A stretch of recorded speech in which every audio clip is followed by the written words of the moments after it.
आज की वीडियो के अंदर हम जिस टॉपिक के बारे में बात करने वाले हैं वो रिलेशनल डेटाबेस को जब हम स्टार्ट करते हैं तब उसके अंदर सबसे इम्पोर्टेंट और सबसे बेसिक कॉन्सेप्ट माना जाता है, जिसके अंदर अगर ये चीज आपको नहीं पता तो आप रिलेशनल डेटाबेस को हैंडल नहीं कर सकते। जिस और आज की वीडियो में हम बात करने वाले हैं प्राइमरी की और फॉरेन की के बारे में। प्राइमरी की और फॉरेन की का यूज करके ही आप एक रिलेशनल डेटाबेस को क्रिएट कर सकते हो। और रिलेशनल डेटाबेस का मतलब क्या होता है?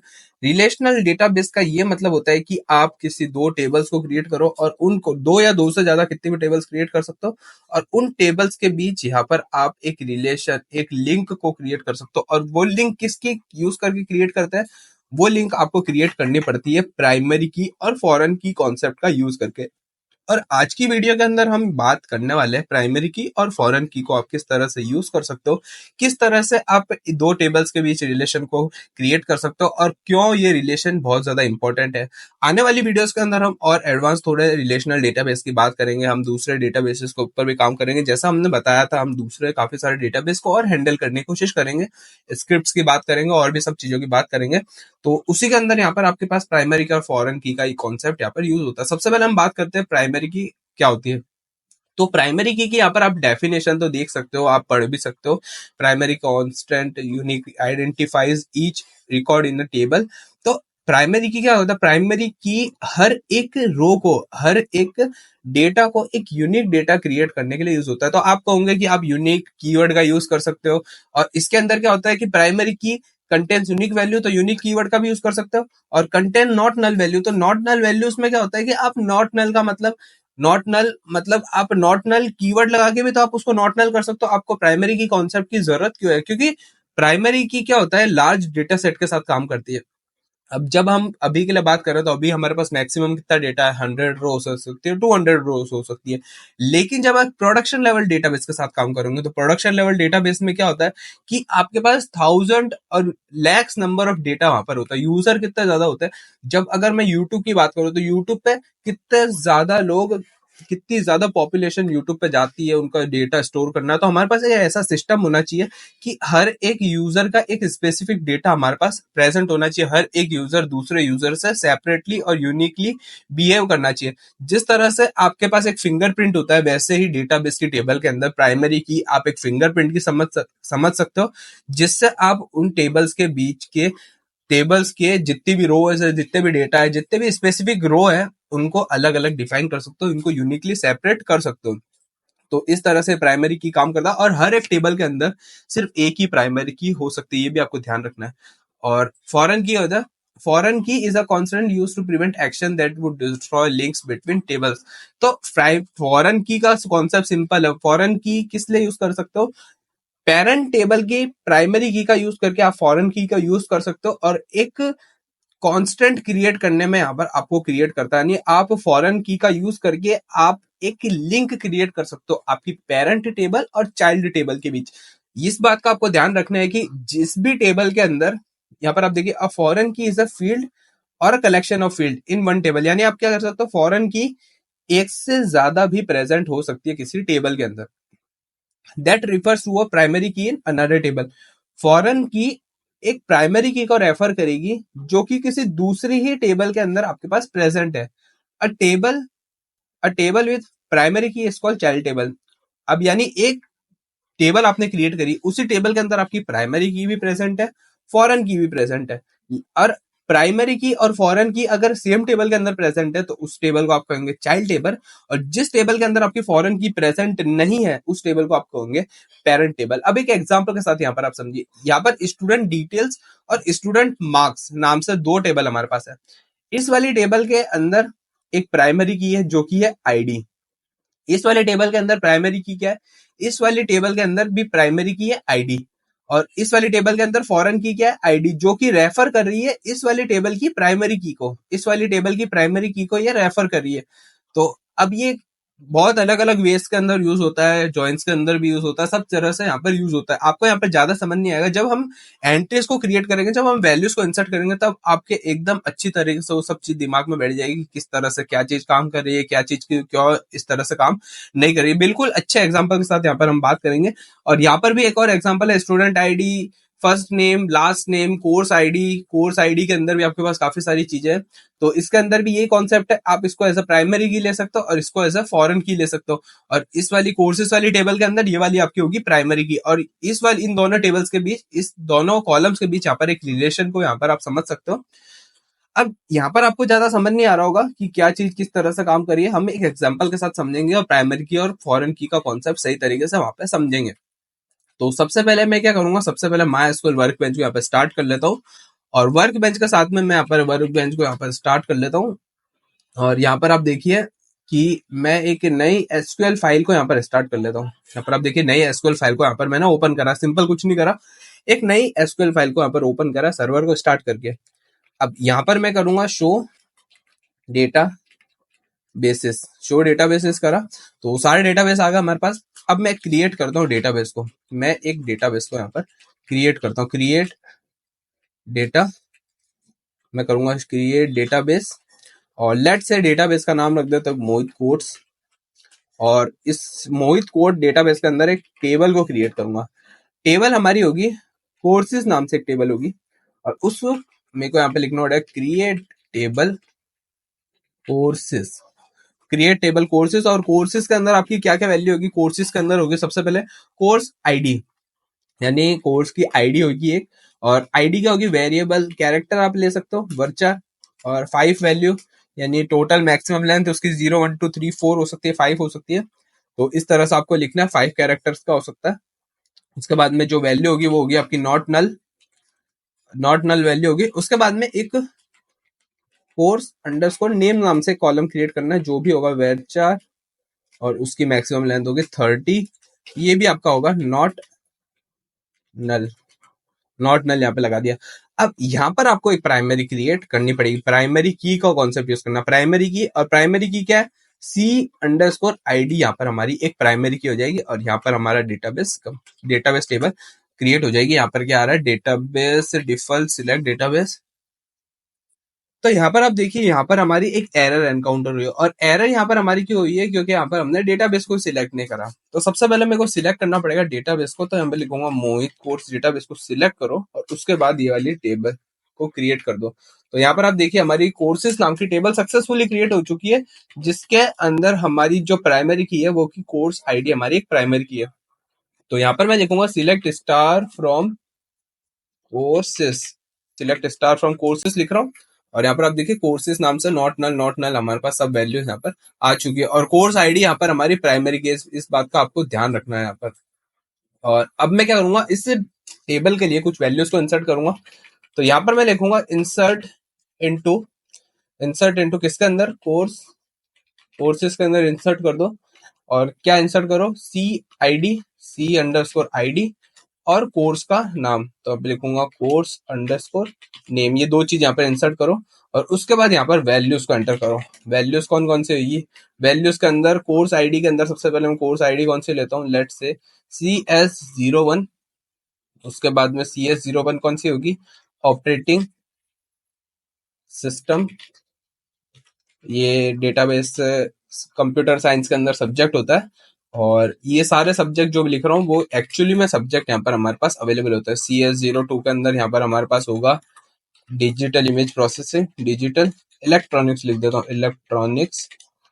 और यहाँ पर लिख सकता हूँ CS03। और CS03 में लेट से क्या हो सकता है, CS03 में यहाँ पर हमारे पास होता है analysis and algorithm, analysis and algorithm से यहाँ पे लिखना पड़ेगा। उसके बाद में मैं एक और यहाँ पर डेटाबेस की टेबल के अंदर एक और यहाँ पर ऐड कर देता हूँ, इसको कॉपी करके इसको यहाँ पेस्ट करूंगा, इसको दूंगा CS04। और एनालिसिस एंड एल्गोरिथम हटा के यहाँ पे लिख दूंगा डिजिटल, यहाँ पे लिख देता हूँ मैं डेटाबेस मैनेजमेंट लिख देता हूँ, डेटाबेस मैनेजमेंट नाम से एक और सब्जेक्ट कोर्स यहाँ पर मैं ऐड कर देता हूँ। और सिंपल इस कमांड को रन करूंगा तो यहाँ पर क्या है, एक एरर यहाँ पर हमारी एनकाउंटर हुई है। तो मैंने क्या लिखा, insert into courses operating system, मेरी यहाँ पर एरर क्या आ रही है, let's say digital electronics CS01 CS02 CS03, सबके बाद यहाँ पर कॉमा भी आ रहा है। Manually version SQL insert into courses, courses में सही लिखा, CID अपर,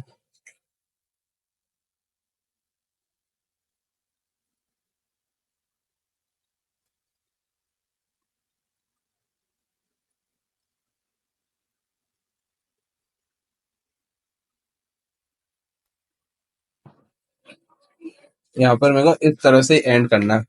मैंने एक एक्स्ट्रा ब्रैकेट लगा दिया था, इसलिए यहाँ पर हमारी एरर आ गई थी, और कुछ नहीं है। तो ये हमारे डेटाबेस के अंदर सब चीजें यहाँ पर क्रिएट होगी, और CID जो है वो हमारी प्राइमरी की, तो यहाँ पर हमारा डेटा यहाँ पर देख सकते हैं। अब मैं क्या करूंगा, अब मैं यहाँ पर चलता हूँ, यहाँ पर माई एसक्यूएल कमांड लाइन को ओपन कर लेता हूँ। हमने एक टेबल को माई एसक्यूएल वर्कबेंच पे क्रिएट करा है, अब दूसरी टेबल को हम यहाँ पर कमांड लाइन का यूज कर क्रिएट करेंगे। तो सबसे पहले मैं सिस्टम यहाँ पर इस तरह से लिखूंगा, यूज करूंगा मोहित कोड्स डेटाबेस को सिंपल, और सिलेक्ट स्टार फ्रॉम कोर्सेस, मैंने ये लिखा। और यहाँ पर आप देखिए एक एम्प्टी सेट यहाँ पर हमको यहाँ पर रिटर्न किए हुए हैं, सिलेक्ट स्टार फ्रॉम कोर्सेस। और यहाँ पर हमने क्या करा था लास्ट वीडियो के अंदर, हमने ऑटो कमिट को बंद कर दिया था। तो मेरे को यहाँ पर डेटाबेस जो भी हमने करा उसको कमिट करना पड़ेगा, और जब तक हम डेटाबेस को कमिट नहीं करेंगे तब तक यहाँ पर हमारे कुछ भी चीज जो हमने क्रिएट करी है वो यहाँ पर हमको शो नहीं होगी। तो ये एक और एग्जांपल हो गया, लास्ट वीडियो हमने क्या करा था वो भी यहाँ पर हो गया। तो आप डायरेक्टली चेंजेस को रोल बैक कर सकते हैं, कुछ एरर आ रही है तो उसको भी यहाँ पर रिजोल्व कर सकते हैं। तो यहाँ पर भी आपने देख लिया किस तरह से ये काम कर रहा है। अब यहाँ पर क्या करेंगे, अब यहाँ पर हमको एक दूसरी टेबल को क्रिएट करना पड़ेगा जिसके अंदर हमको फॉरेन की का कॉन्सेप्ट का यूज करना पड़ेगा। तो इसी डेटाबेस के अंदर मैं एक टेबल को क्रिएट करूंगा, क्रिएट टेबल, टेबल का नाम मैं रख देता हूं स्टूडेंट, नाम रख देता हूँ स्टूडेंट्स। और स्टूडेंट्स वाली टेबल के अंदर हमको क्या क्या चीज क्रिएट करनी पड़ेगी। स्टूडेंट वाली टेबल के अंदर सबसे पहले हमको चाहिए स्टूडेंट अंडरस्कोर ID, और एक वो इंटीजर वैल्यू होगी, नॉट नल, मैं लिखता हूँ not null, auto underscore increment होगा उसका। उसके बाद में नेम, स्टूडेंट का नाम, वेरिएबल कैरेक्टर, और कितने डिजिट का हो सकता है 30 लिख देता हूँ, इसको भी कर देता हूँ नॉट नल। एक और क्या होगा, स्टूडेंट का नाम हो गया, स्टूडेंट की एज हो सकती है वो भी इंटीजर, और मैं लिखता हूँ इंटीजर नॉट नल। उसके बाद में मेरे को यहाँ पर क्रिएट करना पड़ेगा एक फील्ड, यहाँ पर एक फील्ड क्रिएट करनी पड़ेगी जो कि होगी वापस यहाँ पर कोर्स ID नाम से फील्ड क्रिएट कर दो, जो हमने पहले क्रिएट करी थी वही कोर्स ID नाम से फील्ड क्रिएट कर दो। यहाँ पर मैं लिखूंगा कोर्स नाम से क्रिएट कर देता हूँ, जो कि आपकी एक वेरिएबल कैरेक्टर होंगे 5 के, और यहाँ पर कर देता हूँ नॉट नल। अब मेरे को इस टेबल के अंदर भी एक प्राइमरी की क्रिएट करनी पड़ेगी, तो मैं लिखूंगा प्राइमरी की, और प्राइमरी की क्या होगी आपकी, प्राइमरी की होगी स्टूडेंट अंडरस्कोर ID, आपकी प्राइमरी की होगी। उसके बाद में मेरे को एक फॉरेन की ऐड करनी पड़ेगी, तो ये फॉरेन की आप देखिए किस तरह से लिखना है, फॉरेन लिखना है, फॉरेन की लिखना है। उसके बाद में फॉरेन की क्या है आपकी, कोर्स, जो आपने कोर्स क्रिएट करा है ये कोर्स आपकी यहाँ पर फॉरेन की है। और ये रेफरेंस किसका लेगी, तो मैं अब लिखूंगा रेफरेंसेस, किसका रेफरेंस लेना चाहिए इसको, रेफरेंस लेना इसको कोर्सेस वाली टेबल के ऊपर, कोर्सेस वाली टेबल जो हमने क्रिएट करी है, कोर्सेस वाली टेबल की कोर्स ID का रेफरेंस लेना है। तो लिखूंगा कोर्सेस वाली टेबल का कोर्स ID का रेफरेंस लेकर टेबल को क्रिएट कर दो। तो जैसे ये रन करूंगा तो 0 रोज अफेक्टेड, और सिलेक्ट स्टार फ्रॉम स्टूडेंट्स करके आप यहाँ पे चेक भी कर सकते हैं कि यहाँ पर हमारी टेबल क्रिएट हुई है कि नहीं हुई। यहाँ पर हमारी टेबल भी क्रिएट हो चुकी है, तो आप कमिट भी यहाँ पर लिख सकते हो, तो कमिट हो गया, सब डेटाबेस यहाँ पर कमिट हो जाएगा। अब मेरे को वैल्यूज को इंसर्ट करनी है, तो अब मैं वैल्यूज देखिए किस तरह से इंसर्ट कर रहा हूँ, इंसर्ट इनटू स्टूडेंट्स, और क्या क्या चीज इंसर्ट करनी है, स्टूडेंट ID ऑटो इंक्रीमेंट तो जरूरी नहीं, आप लिखो नेम लिखना है, एज लिखनी है, कोर्स लिखना है, और बाद में आपको यहाँ पर वैल्यूज देनी पड़ेगी। वैल्यूज के अंदर नेम के अंदर आप लेट से मोहित पास कर रहे हो, नेम के अंदर आप मोहित पास कर रहे हो, एज के अंदर लेट से 23, एंड कोर्स ID के अंदर आप देखिए कोर्स ID क्या है यहाँ पर CS01। अब देखिए मैंने कोर्स ID जो ऊपर कोर्स ID यहाँ पर दी थी ना, वो की वो कोर्स ID यहाँ पर लिखिए, और सक्सेसफुली वन रो क्रिएट होगी और सिलेक्ट स्टार फ्रॉम स्टूडेंट करके आप चेक कर सकते हैं। सिंपल हमारा यहाँ पर कोर्स आईडी यहाँ पर क्रिएट होगी है। अब देखिए वापस मैं सेम कमांड यूज करूंगा। अभी आप देखिए मैं किस तरह से लिखूंगा, वापस सेम कमांड यूज करूंगा। नेम को यहाँ पर चेंज करूंगा। इस बार मैं नेम को लेट से मैं कर देता हूँ यतीश, यतीश कर देता हूँ। उसके बाद यतीश केज कर दो 27। और कोर्स आईडी, अब देखिए कोर्स आईडी यहाँ पर हमारे पास कितनी कोर्स आईडी है 1 2 3 4, लेकिन मैं यहाँ पर कोर्स आईडी कर दूंगा 8।